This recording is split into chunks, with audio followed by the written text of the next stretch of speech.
In a small, quiet town surrounded by lush green hills and thick forests, there lived a woman named Sarah Bennett. She was known in the community as someone who radiated warmth and kindness, always ready to lend a helping hand to her neighbors. But what truly defined Sarah's life was her love for her only child, Emily, a bright, curious little girl with sparkling eyes and an infectious laugh that could light up even the gloomiest of days. Emily was not just Sarah's daughter. She was her entire world. From the moment Emily was born, Sarah had dedicated herself to being the best mother she could be. Every milestone, her first steps, her first words, her first day at school, was celebrated with joy and pride. Sarah cherished every memory they shared, from baking cookies together on rainy afternoons to stargazing under the vast night sky during summer evenings. To Sarah, Emily wasn't just her child. She was her reason for living. But life has a way of testing people, often when they least expect it. One crisp autumn morning, everything changed. Emily woke up feeling unusually tired and complained of a headache. At first, Sarah thought it might just be a common cold, or perhaps exhaustion from playing too much outside. But as the day went on, Emily's condition worsened. Her fever spiked and she became too weak to get out of bed. Panicked, Sarah rushed her to the nearest hospital. The doctors ran test after test, but no one could pinpoint exactly what was wrong with Emily. Days turned into weeks, and despite all efforts, Emily's health continued to decline. The once lively little girl now lay pale and frail in a hospital bed, hooked up to machines that beeped ominously in the background. Sarah barely left her side, holding her hand tightly and whispering words of encouragement. "You're strong, my sweet girl," she would say, tears streaming down her face. "You can fight this." But as hard as Emily tried, her body seemed to grow weaker with each passing day. The doctors finally delivered the devastating news. There was nothing more they could do. They didn't know what was causing her illness, and without understanding its origin, they couldn't treat it effectively. It was a nightmare come true for Sarah. How could this happen? Why her precious Emily? The questions swirled endlessly in her mind. But there were no answers. Only heartbreak. When the end came, it was sudden and merciless. One evening, as Sarah sat beside Emily's bed, stroking her hair and humming a soft lullaby, Emily took her last breath. The monitors flatlined and the room fell silent except for Sarah's anguished cries. The doctors and nurses did their best to console her, but nothing could ease the unbearable weight of loss that settled over her shoulders. Her baby, her beautiful, vibrant baby, was gone. The days that followed were a blur of grief and disbelief. Friends and family rallied around Sarah, offering condolences and support, but nothing could fill the void left by Emily's absence. The house felt eerily empty without Emily's laughter echoing through its halls. Even simple tasks like making breakfast or folding laundry felt overwhelming, because they reminded Sarah of all the moments she'd never share with her daughter again. As preparations for the funeral began, Sarah found herself going through the motions mechanically, unable to fully process the reality of what was happening. Choosing a dress for Emily to wear, picking out flowers for the service, it all felt surreal, like she was planning someone else's life event rather than saying goodbye to her own flesh and blood. Yet amidst the haze of sorrow, one thing kept her grounded: the image of Emily smiling, happy and healthy before illness had taken hold of her. On the day of the funeral, the weather mirrored Sarah's mood. Heavy gray clouds hung low in the sky, threatening rain. Mourners gathered at the cemetery dressed in somber black attire, their faces etched with sympathy. Some brought flowers. Others carried memories of Emily they wanted to share with Sarah. As the ceremony began, Sarah stood beside the small white coffin, clutching a single white rose in trembling hands. Each word spoken by the pastor felt like a knife twisting deeper into her already broken heart. Despite the crowd surrounding her, Sarah felt utterly alone. The weight of burying her child pressed down on her chest, making it hard to breathe. She stared at the coffin, trying to memorize every detail. The delicate carvings, the smooth surface, as if committing it to memory would somehow make the pain less real. This was it. The final goodbye. The moment she'd been dreading since the day Emily fell ill. Yet even in her despair, something stirred within Sarah, a flicker of defiance against the cruelty of fate. She refused to let go entirely, clinging to the hope that maybe, just maybe, miracles still existed in the world. Little did she know, the next few moments would challenge everything she believed about life, death, and the boundaries between them. As the mourners stood gathered around the grave, their heads bowed in solemn respect, the air was thick with emotion. The pastor's voice carried softly over the quiet cemetery, offering words of comfort and hope for the afterlife. Sarah stood, closest to the coffin, her fingers gripping the stem of the white rose so tightly that its thorns dug into her palm. She barely noticed the pain. Her focus was entirely on the small wooden box before her, the box that held the remains of her beloved Emily. The ceremony was drawing to a close. The pastor had finished his final prayer, and the gravediggers stepped forward, ready to lower the coffin into the ground. Sarah felt as though time itself had slowed down. Every movement seemed exaggerated, every sound amplified. The creak of the ropes holding the coffin, the rustle of leaves in the wind, the distant chirping of birds. All of it felt surreal, as if she were watching the scene from outside her own body. Her mind kept replaying the same thought over and over. This can't be real. This isn't happening. And then, just as the coffin began its descent, something extraordinary happened. A faint noise broke through the stillness, a sharp, rhythmic tapping sound. At first, Sarah thought it might be her imagination playing tricks on her.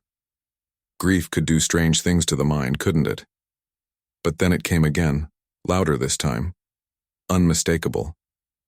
It wasn't random or chaotic. It was deliberate, like someone knocking from inside the coffin. Gasps rippled through the crowd. A few people exchanged startled glances, unsure of what they'd just heard. One elderly woman clutched her chest, muttering under her breath about ghosts and omens. Others looked at Sarah, waiting for her reaction. For a moment, everyone seemed frozen in place, caught between disbelief and dread. But Sarah didn't hesitate. Her heart leapt into her throat, pounding wildly as adrenaline surged through her veins. That sound, it couldn't have been anything else. Someone, or something, was inside that coffin, and she refused to let fear dictate her actions.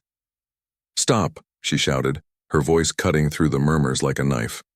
"Don't lower it, stop right now."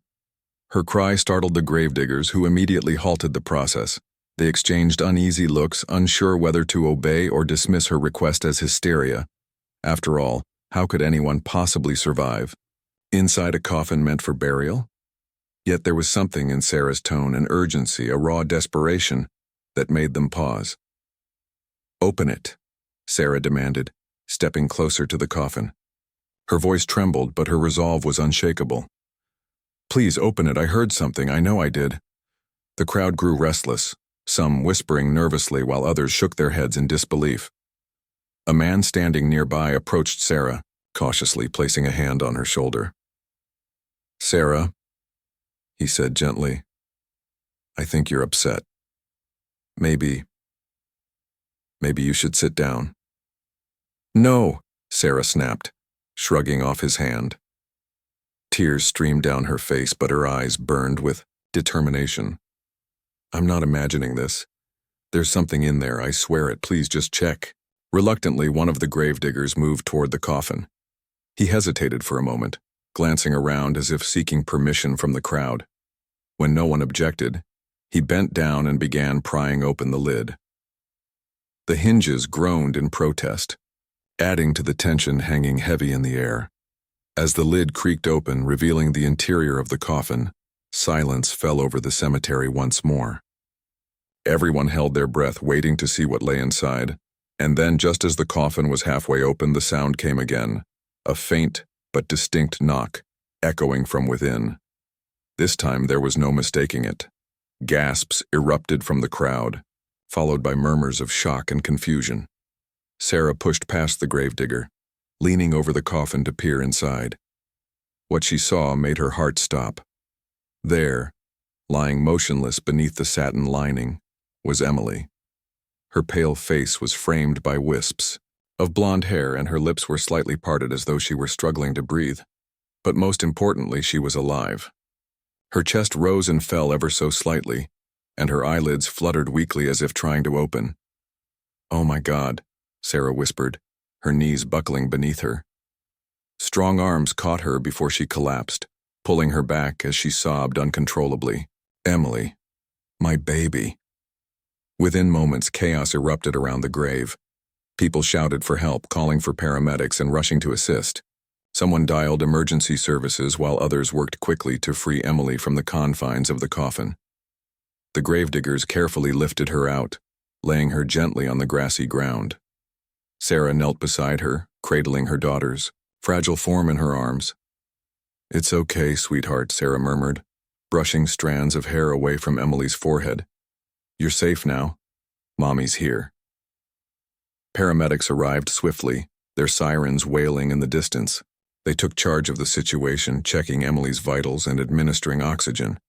As they worked, Sarah clung to the hope that had suddenly reignited in her heart. How was this possible? How had Emily survived when everyone, including the doctors, had declared her dead? Questions swirled in her mind, but for now none of them mattered. All that mattered was that her daughter was alive.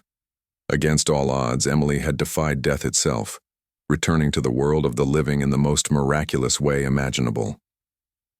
As the paramedics prepared to transport Emily to the hospital, Sarah climbed into the ambulance, refusing to leave her side. She held Emily's hand tightly, praying silently that this second chance would bring healing and restoration. The journey ahead wouldn't be easy. There would be tests, treatments, and countless uncertainties. But Sarah vowed to fight for her daughter with every ounce of strength she possessed. For the first time in weeks, Sarah allowed herself to feel a flicker of hope. The echo from the coffin had been more than just a sound.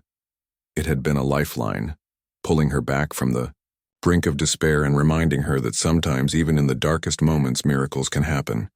The ambulance ride to the hospital was a blur of flashing lights, urgent voices, and the relentless beeping of medical equipment. Sarah sat in the cramped space beside Emily's stretcher, her hand gripping her daughter's tiny fingers as if letting go might cause her to slip away again.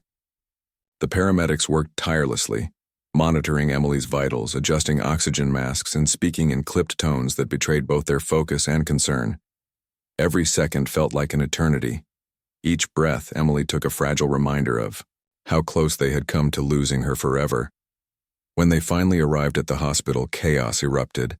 Nurses and doctors swarmed around Emily, wheeling her stretcher through the emergency doors with practiced efficiency. Sarah tried to keep up, but she was quickly ushered aside by a nurse who gently yet firmly reminded her that the medical team needed space to work. "You've done everything you can for now," the nurse said kindly. "Let us take care of her." Standing alone in the sterile waiting room, Sarah felt utterly powerless. The adrenaline that had fueled her during the events at the cemetery had begun to fade, leaving behind a deep exhaustion mixed with anxiety. She paced back and forth, wringing her hands and replaying every moment of the past hour in her mind. How had this happened? Why hadn't anyone realized Emily was still alive? And what condition could possibly mimic death so convincingly? Hours passed, agonizingly slow hours filled with unanswered questions and mounting dread. Finally, a doctor emerged from the treatment area, his expression unreadable. Sarah rushed to meet him, her heart pounding in anticipation. "How is she?" she asked, her voice trembling. "Is she going to be okay?" The doctor gestured for her to sit down, which only heightened Sarah's nerves. He pulled up a chair across from her and leaned forward, his tone calm but serious. "Your daughter is stable for now," he began, and Sarah let out a shaky breath of relief. "But we've discovered something unusual about her condition. It appears she may have been suffering from a rare medical phenomenon known as locked-in syndrome." Sarah frowned, unfamiliar with the term. "What does that mean?" she asked, her voice barely above a whisper. "It's a condition where the body essentially shuts down, Mimicking death, the doctor explained. The brain remains active, but all voluntary muscle movement ceases, including breathing and heartbeat, which slows to such minimal levels that it's almost undetectable.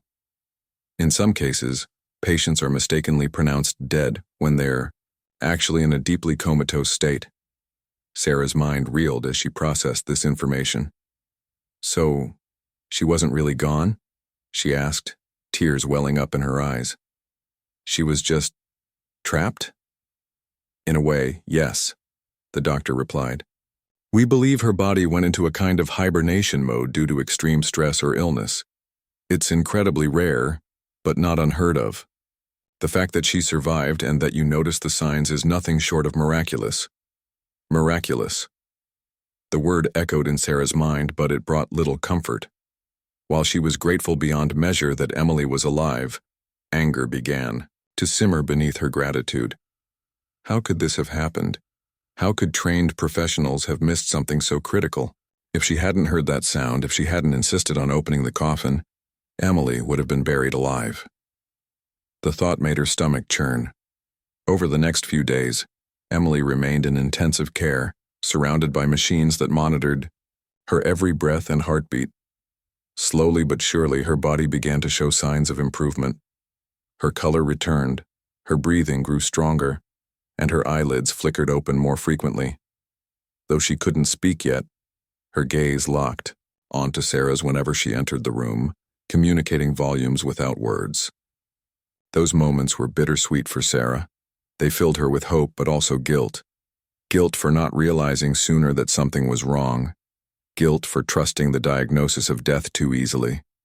Guilt for coming so perilously close to losing her child forever.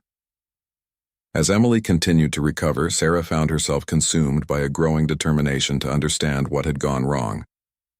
She spent hours researching locked-in syndrome online, reading case studies and consulting with specialists. What she learned shocked her. Misdiagnoses weren't as uncommon as she'd assumed. Medical errors, particularly in pediatric cases, were far more frequent than most people realized. And while advancements in technology had improved patient outcomes overall, there were still gaps in knowledge and protocols that left room for catastrophic mistakes. This realization ignited a fire within Sarah. She couldn't change what had happened to Emily, but she could fight to ensure no other family endured the same nightmare. With the support of friends and family, she reached out to advocacy groups focused on preventing medical errors. She shared Emily's story, hoping to raise awareness and push for reforms in diagnostic procedures and end-of-life protocols. Her voice became a beacon of hope for others navigating similar tragedies, reminding them that even in the darkest moments, resilience and action could lead to meaningful change. Meanwhile, Emily's progress gave Sarah strength. Physical therapy sessions helped rebuild her weakened muscles, and speech therapy allowed her to regain her ability to communicate. At first, her words were soft and halting, but soon she was laughing and joking again, her spirit undimmed by the ordeal she had endured. Watching her daughter heal was a gift Sarah cherished deeply, though it didn't erase the scars of their experience. The memory of standing by that grave, preparing to bury her child, haunted her dreams at night. But during the day, she channeled those emotions into purpose, vowing to honor Emily's survival by making a difference in the world. One afternoon, as Sarah sat beside Emily's hospital bed, holding her hand and reading aloud from one of her favorite books, Emily interrupted her mid-sentence. "Mommy," she said softly, her voice clear despite its fragility. "Am I a miracle?" Sarah paused, looking into her daughter's wide, innocent eyes. Tears welled up in her own, but she smiled through them. "Yes, sweetheart," she whispered, leaning down to kiss her forehead. As Emily's health continued to improve, Sarah found herself caught between two worlds, the joy of her daughter's recovery and the lingering shadow of what had almost happened. Each morning, as she entered the hospital room to see Emily sitting, up in bed smiling and chatting with the nurses, Sarah felt an overwhelming surge of gratitude. But at night, when the lights were off and the house was quiet, her mind would drift back to that fateful day at the cemetery. The echo from the coffin, the frantic moments of uncertainty, and the sheer terror of realizing how close she'd come to losing Emily forever. The more Sarah thought about it, the angrier she became. It wasn't just sadness or fear anymore. It was a deep, burning frustration that demanded answers. How could this happen? How could doctors, people entrusted with saving lives, make such a catastrophic mistake? And why did it take a grieving mother hearing a faint knock to uncover the truth? Determined to get to the bottom of things, Sarah began digging deeper. She requested access to Emily's medical records, poring over every detail with a critical eye. She met with specialists who patiently explained the complexities of locked-in syndrome and other rare conditions that mimicked death. What she learned shocked her. Misdiagnosis wasn't as uncommon as she'd assumed. In fact, studies showed that errors occurred more frequently than most people realized, especially in cases involving children or rare diseases. The medical system, while advanced, wasn't infallible, and sometimes human error slipped through the cracks. Armed with this knowledge, Sarah decided to take action. She couldn't change what had happened to Emily, but she could fight to prevent similar tragedies from occurring in the future. Her first step was reaching out to advocacy groups dedicated to improving pediatric care and preventing medical errors. These organizations connected her with families who had faced similar challenges, some of whom had tragically lost loved ones due to misdiagnoses. Hearing their stories only strengthened Sarah's resolve. One evening, after spending hours on the phone with a woman whose son had been mistakenly declared brain dead, Sarah sat alone in her kitchen, staring at a blank notebook. Tears streamed down her face as she thought about all the pain these families had endured. But instead of succumbing to despair, she picked up a pen and began writing, page after page filled with ideas, questions, and plans. By the time she finished, she had outlined a campaign aimed at raising awareness about medical errors and pushing for reforms in diagnostic protocols. Sarah knew she couldn't do this alone. She needed help, not just from experts, but from the community. So she organized a meeting at the local library, inviting anyone interested in learning more about patient safety and healthcare reform. To her surprise, dozens of people showed up. Friends, neighbors, even strangers who had read about Emily's story in the local paper. As Sarah stood before the group, sharing her family's experience and explaining her goals, she saw nods of understanding and murmurs of agreement. People wanted to help. They wanted to make a difference. With newfound support, Sarah launched her initiative, which she called Second Chance Advocacy. The name was inspired by Emily's miraculous survival, a second chance not only for her life but also for the flawed systems that had nearly cost it. Through fundraisers, educational workshops, and partnerships with hospitals, Second Chance Advocacy worked to educate both medical professionals and the public about the importance of double-checking diagnoses, particularly in high-stakes situations, like end-of-life decisions. But Sarah didn't stop there. She also reached out to lawmakers, urging them to introduce legislation that would require stricter guidelines for declaring a patient deceased. She wrote letters, gave interviews, and even traveled to nearby cities to speak at conferences about patient safety. Her message was simple yet powerful. No parent should ever have to bury their child prematurely because of a preventable mistake. Despite her growing activism, Sarah never lost sight of what truly mattered: Emily's recovery. Every milestone her daughter achieved brought renewed hope and motivation. One day, during a physical therapy session, Emily took her first steps without assistance since falling ill. The therapist clapped enthusiastically, but Sarah burst into tears, overcome with emotion. It was a small victory, yes, but one that symbolized resilience and triumph over unimaginable odds. As weeks turned into months, Emily grew stronger, regaining much of the energy and vibrancy she'd once possessed. She returned to school part-time, reuniting with friends who greeted her with hugs and laughter. Watching her interact with classmates, Sarah marveled at her daughter's ability to bounce back from such a harrowing experience. Emily rarely spoke about what had happened, but when she did, her words carried wisdom far beyond her years. "Mommy," she said one afternoon while they were baking cookies together, "I think I'm lucky." Sarah stopped stirring the batter, and looked at her daughter, surprised. "Lucky?" she asked gently. "Why do you say that?"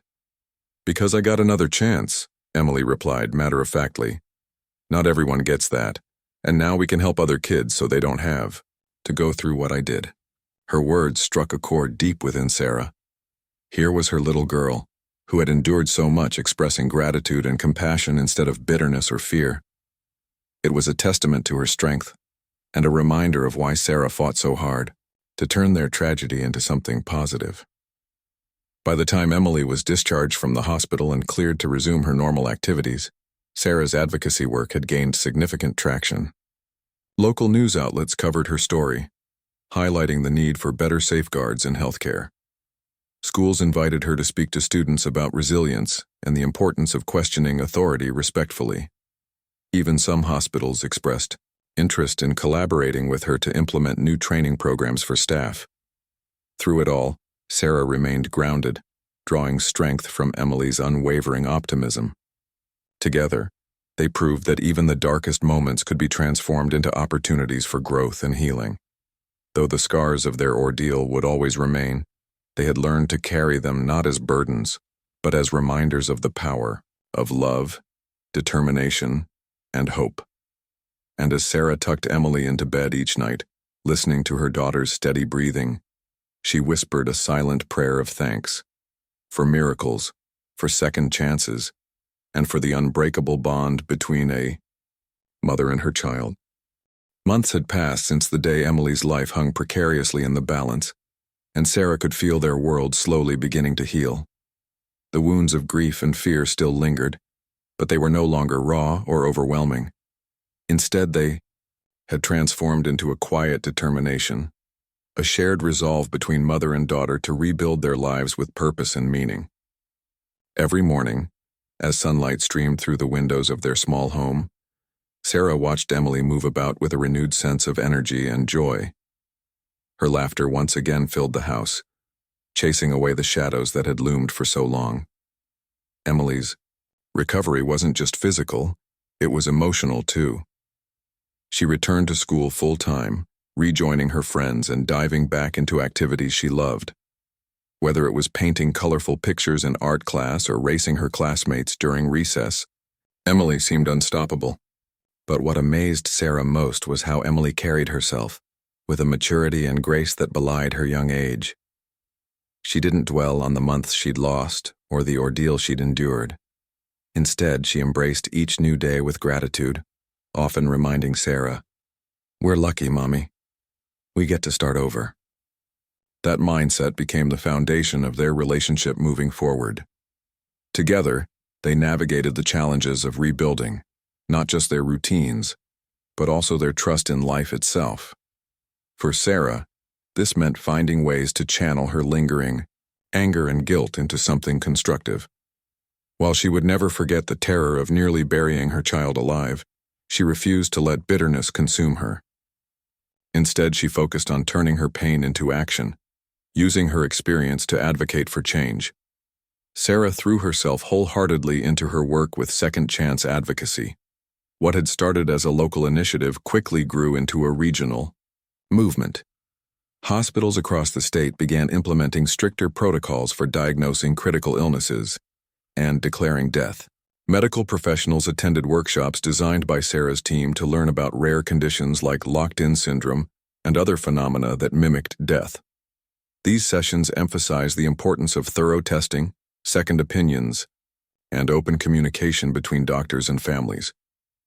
The response was overwhelmingly positive. Nurses, doctors, and administrators praised Sarah's efforts, acknowledging that her advocacy had sparked important conversations within the medical community. One doctor even told her, "You've made us better at our jobs. Because of you, we'll save more lives." Those words brought tears to Sarah's eyes, not because of pride, but because they represented everything she had hoped for. A system, less prone to mistakes, one where no parent would suffer the agony she had endured. But Sarah's impact extended beyond hospitals.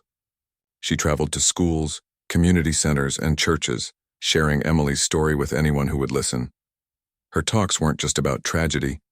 They were about resilience, hope, and the power of love. She encouraged people to question assumptions, speak up when something felt wrong, and never give up, even when faced with seemingly insurmountable odds. Audiences responded deeply to her message, many approaching her afterward to share their own stories of loss or near misses. Some thanked her for giving them courage. Others simply hugged her, unable to find words. Despite her growing public presence, Sarah always prioritized Emily above all else. No matter how busy her schedule became, she made sure to carve out time for her daughter. They baked cookies together, on rainy afternoons went for walks in the park, and spent evenings curled up on the couch reading books. These moments reminded Sarah why she fought so hard, to ensure Emily could live a happy, fulfilling life, free from the specter of what might have been. Yet there were still difficult days. Nights when Sarah lay awake, haunted by memories of standing beside the coffin, preparing to say goodbye forever. Days when guilt crept in, whispering cruel reminders of how close she'd come to making an irreversible mistake. On those occasions, Emily would sense her mother's sadness and climb into bed beside her, wrapping her arms around Sarah's neck. "It's okay, Mommy," she would whisper. "I'm here now. Everything is okay." Those simple words carried immense weight, grounding Sarah and pulling her back from the brink of despair. Emily's unwavering optimism became a lifeline, anchoring Sarah to the present moment and reminding her that they had emerged stronger from their trial. Together, they learned to carry their scars not as burdens, but as symbols of survival, proof that even in the darkest times light could break through. As weeks turned into months, Sarah noticed subtle changes in herself. The sharp edges of her grief softened, replaced by a profound appreciation for the little things. The sound of birds chirping outside her window, the warmth of sunlight on her skin, the way Emily's face lit up whenever she saw her favorite ice cream truck rounding the corner. Life, she realized, wasn't about avoiding pain. It was about finding beauty in spite of it. One particularly memorable evening, Sarah and Emily sat together on the porch, watching the sun dip below the horizon. The sky blazed with hues of orange and pink, casting a golden glow over the quiet town. Emily leaned against her mother, her head resting on Sarah's shoulder. "Do you think miracles happen every day?" she asked softly. Sarah thought about the question for a moment before answering. "I think miracles are everywhere," she said, brushing a strand of hair away from Emily's forehead. "Sometimes they're big, like you coming back to me. And sometimes they're small, like seeing the sunset or hearing your laugh. It's up to us to notice them." Emily smiled, her eyes reflecting the fading light. "Then I think we're surrounded by miracles," she said. Sarah nodded, feeling a deep sense of peace wash over her. In that moment, she understood that while their journey had been marked by unimaginable hardship, it had also been filled with blessings, each one a reminder of how precious life truly was. They had faced the abyss and emerged on the other side, not unscathed, but stronger and more connected than ever. As the stars began to twinkle in the night sky, Sarah wrapped an arm around Emily, holding her close. Their bond, a bond forged in fire yet tempered by love, was unbreakable. Together, they had proven that even the heaviest storms could give way to clear skies, and that sometimes the greatest victories came not from avoiding pain, but from rising above it. And as they sat there, bathed in the soft glow of twilight, Sarah knew one thing for certain. No matter what challenges lay ahead, they would face them together, with courage, with hope, and with an unshakable belief in the power of second chances. Exactly 1 year after the day that had forever changed their lives, Sarah and Emily stood side by side at a local community center. The room buzzed with energy as families, friends, and strangers gathered for an event organized by Second Chance Advocacy. It was a charity gala dedicated to raising awareness about medical errors and funding research into rare conditions like locked-in syndrome, the very condition that had nearly cost Emily her life. The space was decorated with soft golden lights strung across the ceiling, giving the room a warm, inviting glow. Tables were adorned with white tablecloths and centerpieces of fresh flowers, roses, daisies, and lilies, all chosen because they symbolized hope, resilience, and new beginnings. A large banner hung on the far wall, bearing the words, "Second, chances turning tragedy into triumph." Beneath it stood a podium where speakers would share their stories throughout the evening. Sarah looked around the room, her heart swelling with pride and gratitude. What had started as a personal mission born out of desperation had grown into something far greater than she'd ever imagined. Tonight wasn't just about honoring Emily's survival. It was about celebrating the strength of countless families who had faced similar trials. More importantly, it was about creating a future where fewer people would have to endure such heartbreak. As guests settled into their seats, Sarah took a moment to collect herself backstage. She smoothed the fabric of her dress, a simple yet elegant navy blue gown, and glanced at Emily, who stood beside her wearing a bright yellow sundress. Her daughter looked radiant, her cheeks flushed with excitement. "Are you ready?" Sarah asked softly, brushing a stray curl behind Emily's. "Here," Emily nodded, her eyes sparkling with determination. "I'm not scared," she said confidently. "We're helping people, Mommy. That makes me happy." Sarah smiled through tears that threatened to spill over. In that moment, she felt an overwhelming mix of emotions: pride in her daughters, courage, awe at how far they'd come, and a deep sense of purpose knowing their story could inspire others. Taking a deep breath, she whispered, "Let's do this together." When it was time, Sarah walked onto the stage holding Emily's hand tightly. The crowd erupted into applause, standing to show their support. For a brief moment, Sarah froze, overwhelmed by the sea of faces looking up at her. But then she felt Emily squeeze her hand reassuringly, grounding her. She stepped up to the microphone, her voice steady despite the lump in her throat. "Good evening, everyone," she began, her tone warm but tinged with emotion. "Thank you all for being here tonight, not just to support my family, but to join us in making a difference. 1 year ago today, I stood at a gravesite preparing to bury my daughter. I thought I had lost everything. But instead, I found hope. Hope in the form of a miracle. Hope in the love and resilience of my little girl, and hope in the power of second chances."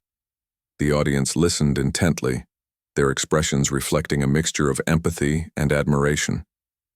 Sarah paused, glancing down at Emily, who stood quietly beside her, clutching a small stuffed bunny she'd brought along for comfort. "What happened to us shouldn't have happened," Sarah continued, her voice growing firmer. "No parent should ever face the nightmare of almost losing their child due to a preventable mistake. That's why we're here tonight, to shine a light on these issues, to demand better safeguards in healthcare, and to ensure that no family has to endure what we did." She went on to explain the work Second Chance Advocacy had accomplished over the past year, the partnerships formed, the protocols implemented, and the lives touched. She shared stories from other families who had reached out to her, thanking her for giving them a voice. Each story reinforced the importance of their mission, reminding everyone present that their efforts weren't just theoretical, they were saving lives. When Sarah finished speaking, the crowd erupted into applause once more. She stepped back, gesturing for Emily to come forward.